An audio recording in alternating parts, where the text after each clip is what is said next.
Nagkasunog din sa barangay Greater Fairview sa Quezon City kanina. Pahirapan ng pag-apula sa apoy dahil sa kipot ng mga daanan doon. May ulat on the spot si Athena Enteria. Athena? June, nabulabog nga ang mga residente ng barangay Greater Fairview, Quezon City kaninang umaga rito dahil nilamon ng apoy ang mahigit 20 bahay dito. Mag-aalas 8 kaninang umaga nang masunog ang mahigit 20 bahay sa kahabaan ng Tulip Street sa Greater Fairview, Quezon City. Nagsimula umano ang sunog sa ikalawang palapag ng bahay ng pamilya Encoy. Ayon sa isa sa residente rito, nakita na lamang daw niyang nasusunog ang kanilang dingding nang paakyat siya sa ikalawang palapag ng bahay nila. Uy, akala ko po sinag lang ng araw. Pag akyat ko sa taas, mainit na. Lakas na po yung apoy. Pero ate, dun sa second floor ng bahay niyo, meron bang mga appliances doon? TV lang po pero hindi sila nakasaksak. Patay po lahat kasi wala pong gumagana na appliances sa amin yung umagang yun eh. Sinubukan pa raw niyang pagpagi ng apoy pero tuluyan itong kumalat. Nang gumapang daw ang apoy sa kanyang bahay, naisip daw agad ni Hilda na iligtas ang 6 niyang anak na nasa unang palapag.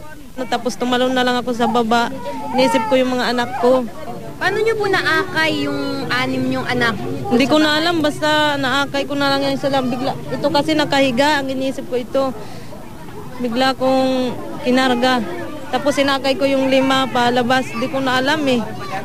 Paaalis lang ng asawa ni Hilda para pumasada nang mangyari ang sunog. Laking pasasalamat naman ng mister ni Hilda na kahit natupok ang kanilang bahay at mga kagamitan, walang napahamak sa kahit sino sa kanilang mga anak. Ang mga bumbero, nahirapan umanong apulahin ng apoy dahil sa kipot ng mga daan dito. Mabilis ring kumalat ang apoy dahil gawa sa light materials ang mga bahay. Pinabuksan pa ng mga bumbero ang ilang private property malapit sa area ng sunog para mapabilis ang responde ng mga bumbero rito.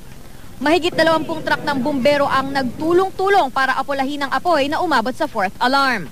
Ang nasunog na mga kabahayan nito ay maabot ng 25 na kabahayan. So mga 60 families yung mga nasunugan. Umabot ito ng estimate po natin, umabot ng 750,000 yung estimated damages natin. Tuluyan namang naapula ang sunog makalipas ang 1 oras. Kasalukuyan pang iniimbestigahan ang sanhi ng sunog. June, pansamantala munang manunuluyan ng mga nasunugan sa covered court at barangay hall ng barangay Greater Fairview dito sa Quezon City. At yan muna ang pinakahuling balita mula dito sa Fairview. June? Maraming salamat, Athena Imperial.